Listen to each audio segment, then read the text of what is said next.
हाँ आज वर्ग और घनमूल आपका पूरा हो चुका है। घातांक और करणीय। घातांक का मतलब यदि कोई संख्या जिस तरह से है a गुणा a गुणा a गुणा a, तो इसे हम क्या लिख सकते हैं a का घात 4। तो इसमें आधार कितना है, ये आधार हो गया a और घात ये कितनी की 4 क्या हो जाएगी घात। तो इसमें आधार a है उस पर घात कितनी लगी हुई है 4। तो इसके कुछ नियम होते हैं जोड़ने घटाने के। जब घातांक कोई जब आधार धनात्मक होता है, इसमें धनात्मक आधार सब दिया गया है। इसके नियम होते, पहला नियम है a गुणे m, a पे पावर m गुणे a पे पावर n बराबर a पे पावर m धन n। यानी अगर कोई भी संख्या दी गई है 5 पे पावर 3 गुणे 5 पे पावर 4, तो इसका मान हो जाएगा 5 पे पावर 3 और 4 को जोड़ देंगे, 3 और 4 कितने हो जाएंगे 3 धन 4 बराबर 5 पे पावर 4। बात समझ में आ गई। a पे पावर m मतलब अलग अलग पावर लगी हुई हो, आधार दोनों का एक ही है, तो इसका मान हो जाता है उसी आधार पर इस पावर को जोड़ देते हैं। दूसरा नियम हमारा ये है कि a पे पावर m भाग a पे पावर n बराबर a पे पावर m माइनस n। तो इसमें जैसे मान लो 2 पे घात 5 है और इसमें भाग दे रहे 2 पे घात 3 का, तो ये पावर घट जाएगी। 2 पे पावर 5 घट 3 मान कितना हो जाएगा 2 पे घात 2। ठीक, एक स्थिति और बन जाती है कि मान लो अगर यहाँ पर 2 पे घात 2 और भाग 2 पे घात 5 का हो जाए, तो इसमें मान कितना हो जाएगा 2 पे घात 2 ऋण 5 बराबर 2 पे घात ऋण 3। इसका मतलब क्या होता है 2 बटे 2 पे घात 3। समझ में आ गई। ऋणात्मक घात अगर होती है तो ये हर में घात पहुंच जाती है और घात का मान धनात्मक हो जाता है। अगर किसी पर a पे पावर 0 दिया गया तो इसका मान 1 होगा। अगर इस पर घात 0 की लगे किसी भी संख्या पर, अगर 5 पर घात 0 की लगाए मान 1, 8 पर घात 0 की लगाओ मान 1, 10 पर घात 0 की लगाओ मान 1। कैसे? अगर हम 5 में 5 पे पावर 3 है, इसमें हम भाग दे रहे हैं 5 पे पावर 3 का, तो ये मान कितना हो जाएगा 5 पे घात 3 ऋण 3। तो इसका मान कितना हुआ 5 पे घात 0, इसका मतलब हुआ 1। अगर इसे हम हल करना चाहें तो इसे हम कैसे हल करेंगे 5 गुणे 5 गुणे 5 बटे 5 गुणे 5 गुणे 5। तो 5 एकम 5 5 एकम 5 5 एकम ये सब कट जाएंगे, मान 1 आ जाता है। तो इसी तरह किसी भी संख्या में दिमाग में रखना है, कोई भी संख्या हो चाहे बीजगणित की कोई संख्या हो चाहे अंकगणित की, यानी व्यंजक हो चाहे अंक हो, किसी पर भी पावर अगर 0 की लगी हुई है तो उसका मान 1 होता है। ये दिमाग में रखना है। जैसे अगर मान लो x पर पावर 0 है तो इसका भी मान 1 होगा। कोई भी संख्या हो घात 0 लगी हुई तो उसका मान 1 होता है। इसके बाद में अगर देखेंगे हम आधार यहाँ पर a है, यहाँ आधार b है, दोनों पर घातें समान है, तो इसका मान होता है इन दोनों आधार का गुणा करके घात m की लग जाती है। जैसे 3 पे घात 5 है और गुणे 2 पे घात 5 है। अब देखो इसमें आधार 3 है, इसमें आधार 2 है, तो इसका मान हो जाएगा 3 गुणे 2 पे घात 5 यानी 6 पे घात 5। इनका मान सम आएगा। ठीक है, अब इसके बाद में हम आपके क्वेश्चन शुरू कर रहे हैं।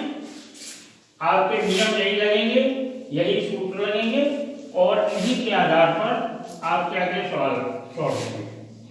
एक चीज और बता देते हैं कि जैसे ये वर्गमूल 5, इसे वर्गमूल 5 को हम 5 पे घात 1/2 लिखते हैं। घनमूल में तो हमें 3 लिखना पड़ता है। मान लो कोई संख्या है 7, तो इसे 3 पर पावर t/3, ठीक है। तो आगे अब आपकी एक्सरसाइज शुरू हो रही है।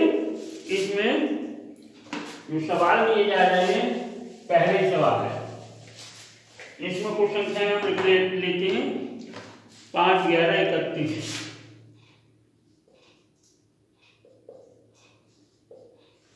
इनमें करड़ी ये वर्गमूल है,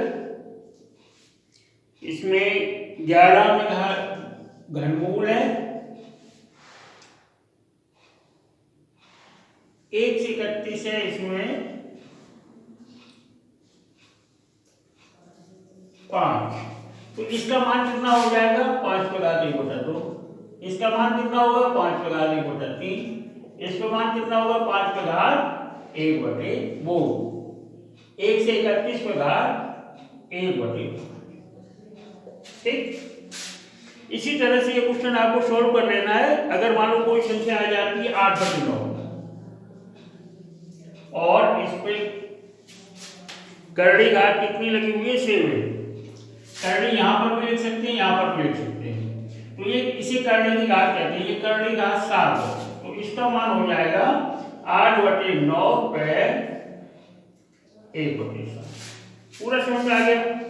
इसी तरह से अगर कहीं पर घात लगी हुई है, जैसे ये मान लिखा हुआ, तो इसे हम क्या लिख सकते हैं? करड़ी पर 7, 8/9, ये तो लिख सकते हैं। इसी तरह से अगला सवाल आपका है, इसमें तो आपको करड़ी की घात लगानी है, ये घात के रूप में लिखना है। अब आपको करड़ी के रूप में लिखना है, जैसे कोई संख्याएं दी गई हैं,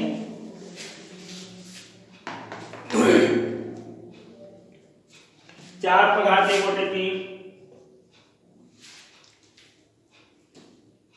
13 पर घात 1/9, इसी तरह से 7/3 पर घात 1/8, 1/8। तो इसका मान कैसे लिखेंगे? घनमूल 4। इसे कैसे लिखेंगे? करड़ी घात 9, 13। इसे कैसे लिखेंगे? करड़ी घात 8, 7/3। ये करड़ी हो गई, ठीक है।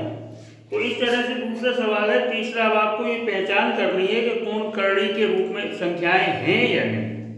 यानी अगर कोई संख्या आपस में कट जाती है पूरी, जैसे कोई थोड़ी देर के लिए 4 का वर्ग कितना होता है? 16। और अगर हम इसे वर्गमूल 16 लिखते हैं, इसे 16 पर घात 1/2 लिखते हैं, तो इसका मान पूरा वर्गमूल हमारा ये चला जाता है। 4 को 16, 4 आ रहा है, तो इसे ये करड़ी के रूप में नहीं। अगर मान लो 25 कोई संख्या है, तो इसे हम कैसे मानेंगे ये करड़ी है कि नहीं? इसे वर्गमूल के रूप में, या थोड़ी देर के लिए 64 है, ये 3 लिखा हुआ है। अब आपके दिमाग में आना चाहिए कि ये करड़ी है कि नहीं। तो इसकी सबसे पहले तो गुणनखंड करना है। 64 के गुणनखंड कितना हो जाएंगे? 2 दूनी 4 दूनी 8 दूनी 16 दूनी 32 दूनी 64। यानी ये करड़ी घात 3 है, 3 के अगर पूरे जोड़े बन रहे हैं तो ये करड़ी के रूप में नहीं है। तो इसे हम लिखेंगे 2 पे घात 3 गुणन 2 पे घात 3, और बराबर जब ये करड़ी से हट जाएगा तो कितना आ जाएगा? 2 गुणन 2, बराबर कितना मान आ गया? 4। यानी 4 को पूरे जो को तोड़ करिए, करड़ी के रूप में नहीं है। इसी तरह से अब आगे संख्या आपकी आ रही है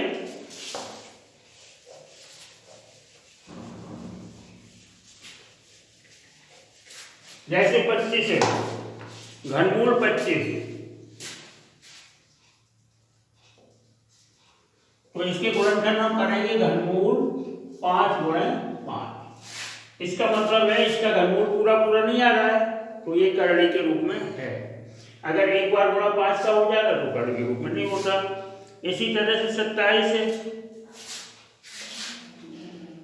ये घनमूल 27 है, तो इसका मान देखना 3 का 9 दिया 27, यानी करड़ी के घनमूल 3 पर घात 3 जब समान होती है करड़ी तो इसका ये बाहर निकल आती है, तो इसका मान 3 आ गया, यानी ये करड़ी नहीं है, ये करड़ी है। अब इसके बाद में वर्गमूल 99, वर्गमूल 99, इसका मान कितना हो जाएगा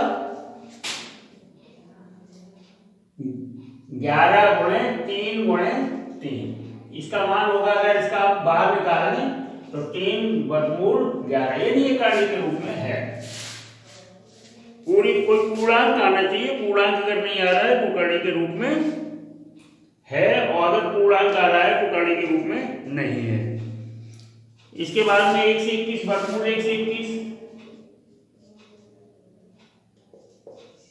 तो ये कितना मान होता है वर्गमूल 11 गुणे 11, इसका मान 11 आ गया, यानी ये करड़ी नहीं है, ये करड़ी है। तो इसी तरह से अगला आपका सवाल हो जाता है। अब आगे कुछ मान निकालने का तरीका बता रहे हैं आपको। कोई करड़ी के रूप में अगर संख्या दी गई है तो उसका हमें मान कैसे निकालना है।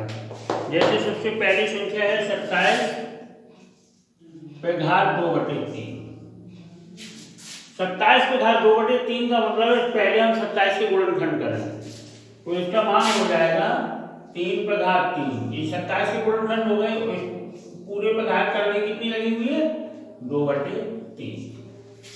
अब हम जानते हैं कि जब घात पर घात लगी होती है, हमने नियम बताया था कि a पे घात m ऊपर घात n लगी हुई है तो इसका मान होता है a पे घात m गुणे n, तो इसका मान कितना हो जाएगा 3 पे घात 3 गुणे 2/3। अब अगर कोई संख्या आपको 3 गुणे अलग हो, कोई संख्या 3 गुणे 2/3 है तो ये 3 से कट जाते हैं, कितना शेष बचता है 2, तो ये उसी तरह से घातें दोनों कट जाएंगी, मान आ जाएगा 3 पे घात 2, यानी 3 का 9, तो ये आपका मान कंप्लीट हो जाता है। यानी 27 पे घात 2/3 का मान होगा बराबर 27 के गुणनखंड 3 पे घात 3, 3 का 9 27, और इस पे घात जब घात पर घात लगी तो इसका गुणा हो जाएगा, ये 3 इस 3 से कट जाएंगे तो घात 2 शेष बच जाएगी और 3 का 9। इसी तरह से आगे हम सवाल आपको बता रहे हैं 16 पर घात 3/4, 16 पर घात 3/4, ये 16 इस पर घात 3/4, इसका मतलब देखिए सबसे पहले हम 16 गुणनखंड करेंगे, 2 दूनी 4 दूनी 8 दूनी 16, यानी 2 पर घात 4 और पूरे पे घात 3/4, घात पर घात लगी हुई तो 2 पे घात 4 गुणे 3/4, 4 से कट जाएंगे तो 2 पे घात कितना आ जाएगा 3, तो ये इसका मान होगा 2 दूनी 4 दूनी 8। बात समझ में आ गई। अब अगर कोई संख्या ऋणात्मक दी गई है, घात अगर कोई ऋणात्मक दी गई है तो उसे हम कैसे हल करेंगे, समझ आए। इसी तरह से छोटा ही सवाल हम बता रहे हैं अभी आपको कि जैसे घात 1 दी गई है 1/64 पे घात ऋण 5/6, तो हम जानते हैं कि घात को धनात्मक बनाने के लिए अंश को हर में, हर को अंश में बदल देते हैं, तो इसका मान हो जाएगा 64 पे घात 5/6, ये हमने अपनी घात धनात्मक बना ली। कितना है ये 64 पे घात अब ये धनात्मक हो गई। धनात्मक करने के बाद में अब इसके हम गुणनखंड करेंगे तो 2 पे घात 6 और पूरे पे घात 5/6 बराबर 2 पे घात 6 गुणे 5/6, 6 से कट गए, मान बचा 2 पे घात 5 यानी 32 मान, दोनों 4 गुणन करते हैं 32 मान इसका आ गया। इसी तरह से अगर कोई संख्या दी गई है, ये समझ में आ गया, ऋण की घात है, इसे हमने धन की घात बना ली और बनाने के बाद में उसे हमने हल कर दिया। अब कोई संख्या आपको ऐसी दी जा सकती है कि जैसे 8 है, 8 पे घात ऋण 2/3, अब ये घात ऋणात्मक है तो इसका मान उसी तरह से बदल दो, 1/8 पे घात 2/3, पहला काम हो गया। इसके बाद देखिएगा 1/2 पे घात 3 पे पूरे पे घात कितनी हो जाएगी 2/3। इसे हम लिख सकते हैं 1/2 पे घात 3 और पूरे पे घात 2/3, एक ही बात है। 1/2 पे घात 3 लगे तो 1 1 1 1 2 2 4 2 8, एक ही मान बन रहेगा। अब घात के ऊपर घात लगी हुई है, गुणा कर देंगे, 1/2 3 गुणा 2/3, ये 3 से कट गए, 1/2 पे घात कितनी हो गई 2, इसका मान होगा 1/2 गुणा 1/2 का मान होगा 1/4, तो ये 1/4 लिख सकते हैं या 4 पे घात ऋण 1 लिख सकते हैं या इसे लिख सकते हैं 2 पे घात ऋण 2, दोनों ही मान सही माना जाएगा। 1/4 भी मान सही माना जाएगा, 4 पे घात ऋण 1 भी सही माना जाएगा और 2 पे घात ऋण 2 भी सही माना जाएगा, क्योंकि 4 के गुणनखंड कितने होंगे 2 पे घात 2, 2 दूनी 4 और इस पे घात लगी हुई ऋण 1, तो इसका मान हो जाएगा 2 गुणे 2 ऋण 1, तो इसका मान हो गया 2 पे घात ऋण 2। ठीक, इस तरह से ये आपको मान निकालने का तरीका आपको बताया, कैसे मान निकालते हैं, बाकी सवालों को आप निकाल लेना इसी तरह से। ठीक है, अब आगे कुछ सवाल ऐसे दिए गए जिनको मान निकालने में कोई दिक्कत हो सकती है। 3 पे घात 2 धन 4 पे घात 2 और पूरे पर घात लगी हुई है 1/2, तो इसका 3 का वर्ग कितना होगा 9 धन 4 का वर्ग 16, घात लगी 1/2, 16 में 25 हो गए, 25 पे घात 1/2, इसका मतलब 5 पे घात 2 ऊपर 1/2, 25 के गुणन 5 गुणे 5 और ये 5 पे घात 2 गुणे 1/2, 2 से करके मान कितना आ गया 5। दोबारा समझ लो, 3 का वर्ग कर देंगे 9 आ गया, 4 का वर्ग कर देंगे 16 आ गया, इन दोनों संख्याओं के ऊपर 1/2 की घात लगी 1/2 की घात लगी, इन दोनों संख्याओं को जोड़ देंगे 25 आ गया और 1/2 की घात लगी हुई है, 25 के गुणनखंड किए तो 5 गुणा 5 यानी 5 पे घात 2 लग गए। अब घात पर घात लगी हुई है, गुणा कर देंगे, गुणा करने में 2 से करके 5 पे घात 1 का मतलब 5, 5 पे घात 1 भी लगे, एक घात 1 ही लिखते हैं, 5 का मतलब 5 पे घात 1, तो इसका मान 5 आ गया।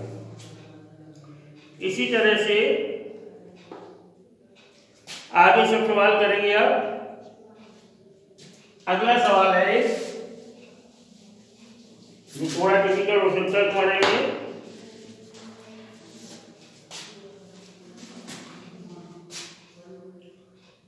6 पे घात 6 गुणे 5 पे घात ऋण 3 गुणे 10 पे घात ऋण 7।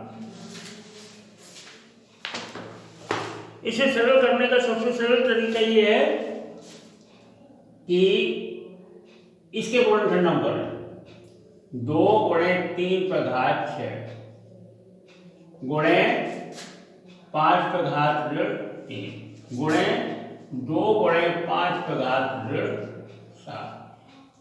यहां कोई दिक्कत नहीं आई आपको?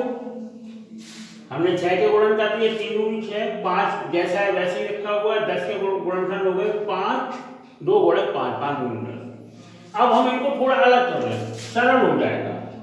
2 पे घात 6 गुणे 3 पे घात 6 गुणे 5 पे घात ऋण 5 गुणे 2 पे घात ऋण 7 गुणे 5 पे घात ऋण 7। अब ध्यान दो, गुणा करने में ये गुणा ही हो रहा है, तो ये घातें जोड़ती हैं, तो 2 पे घात 6 धन ऋण 7, ये दोनों घातें हो गई। इसके बाद गुणा 3 पे घात 6 और कोई से घात आ रही नहीं आ रही। इसके बाद में 5 पे घात ऋण 5 और ऋण 7। ये घातफल नहीं, घातें आपस में क्या हो जाती है, जुड़ जाती है। ऋण 5 धन ऋण 7, ये घातों का जोड़ना हो रहा है। तो ये आपका मान हो जाएगा, यहाँ तो दो अकेले रह जाएंगे, 2 पे घात कितनी आ जाएगी, ऋण 1 गुणे 3 पे घात 6 गुणे 5 पे घात ऋण 12। नीचे वाली घात नीचे कर दो, ये मान हो जाएगा 3 पे घात 6 बटे 2 पे घात ऋण 1, ऋण की घात धन में हो जाएगी 2 गुणे 5 पे घात 12। ये आपका आंसर आएगा। ठीक है, 2 पे घात 1 नीचे आ जाएगी, ऋण की आ गई, और 5 पर 5 3 7 3 10 होना चाहिए, 12 कैसे हो रही है? ये 5 घात हमने कहां से लगा दी? ये 3 घातें हैं, ये यहाँ पर 3 घात होगा, यहाँ पर देखना है, तो ये 3 हो जाएंगे, तो 3 की जगह कितनी आ जाएगा, 10, 5 पे घात 10। देख रहे हैं ना, गुणा भाग में कहीं फर्क हो सकता है, लेकिन ये कैलकुलेशन आपका बिल्कुल सही है। जो कैलकुलेशन हम कर रहे हैं, जो सूत्र लगा रहे हैं, यहाँ पर इनके गुणनखंड कर लेना है, इसके मान रख के उसके बाद में सबकी घातें जोड़ लेना गुणा करने में। धन ऋण की जो घात आ रही है, तो ये 2 नीचे आ जाएंगे, तो ये 10 नीचे आ जाएंगे, और ये इसका मान आ जाएगा। ठीक है।